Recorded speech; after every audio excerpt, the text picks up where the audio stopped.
শুক্রবার প্রথম প্রহরে পাকিস্তানের আজাদ কাশ্মীরের মুজাফফরাবাদ সহ বিভিন্ন জায়গায় ভয়াবহ ক্ষেপণাস্ত্র হামলা চালায় ভারত। এতে প্রচন্ড বিস্ফোরণে কেঁপে ওঠে চারপাশ। এক বিবৃতিতে বিষয়টি নিশ্চিত করে দেশটির এক সামরিক কর্মকর্তা জানান, ক্ষেপণাস্ত্র হামলায় শিশুসহ বেশ কয়েকজন হতাহত হয়েছেন। জবাবে ভারতের বিরুদ্ধে পাল্টা হামলা চালায় ইসলামাবাদ। ভারতীয় সেনাবাহিনীর একটি ব্রিগেড সদর দফতর ও চেকপোস্টে হামলা চালিয়ে তা ধ্বংসের দাবি করে পাকিস্তান। পাশাপাশি কয়েকটি যুদ্ধ বিমান ও ড্রোন ভূপাতিতের দাবিও তাদের। এছাড়া দুদেশের সীমান্তে চলে তীব্র গোলাগুলি। পাকিস্তানের আন্তঃবাহিনী জনসংযোগ পরিদপ্তরের মহাপরিচালক লেফটেন্যান্ট জেনারেল আহমেদ শরীফ চৌধুরী জানিয়েছেন, কোটলি, ভাওয়ালপুরের পূর্ব আহমেদপুর, বাঘ, মুজাফফরাবাদ এবং মর্দিকেতে হামলা চালানো হয়েছে। আহমেদপুর এবং কোটলির দুটি মসজিদে ভারতের মিসাইল আঘাত হেনেছে বলেও দাবি করেন তিনি। আইএসপিআর আরো জানায়, ভারতের আগ্রাসনের যথাযথ জবাব দিচ্ছে পাকিস্তানের সেনারা। নিরাপত্তার স্বার্থে এরই মধ্যে পাকিস্তানের পাঞ্জাব প্রদেশে জরুরি অবস্থা জারি করেছে দেশটি।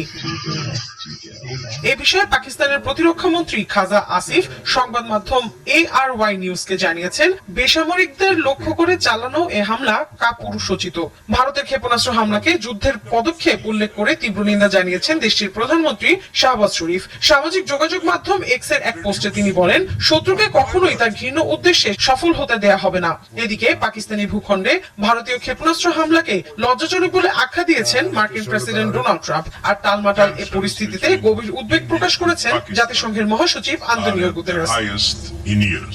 হামলার দায় স্বীকার করেছে ভারত। এক বিবৃতিতে দেশটির সশস্ত্র বাহিনী জানায়, অপারেশন সিঁদুর নামের অভিযানে পাকিস্তানের বেশ কয়েকটি জায়গায় হামলা চালানো হয়েছে। ভারতীয় সেনাদের দাবি, এই হামলায় সশস্ত্র গোষ্ঠীর অবকাঠামো লক্ষ্য করা হয়েছে। পাকিস্তানের সেনা সদস্যদের ওপর কোনো হামলা চালানো হয়নি। হামলার পরপর ভারতীয় সেনাবাহিনী তাদের এক্স অ্যাকাউন্টে একটি পোস্ট করে জানায়, ন্যায় বিচার নিশ্চিত হয়েছে। গত 22 এপ্রিল কাশ্মীরের পেহেলগামে পর্যটকদের ওপর বন্দুকধারীদের হামলায় 26 জনের প্রাণহানির পর থেকে পারমাণবিক ক্ষমতাধর দুই দেশের মধ্যে দেখা দেয় উত্তেজনা। আকাশ সীমা বন্ধ, ক্ষেপণাস্ত্রের পরীক্ষা, পণ্য পরিবহন নিষিদ্ধ, সিন্ধু নদের চুক্তি বাতিল সহ একে অপরের বিরুদ্ধে পদক্ষেপ নেয় নয়াদিল্লি ও ইসলামাবাদ।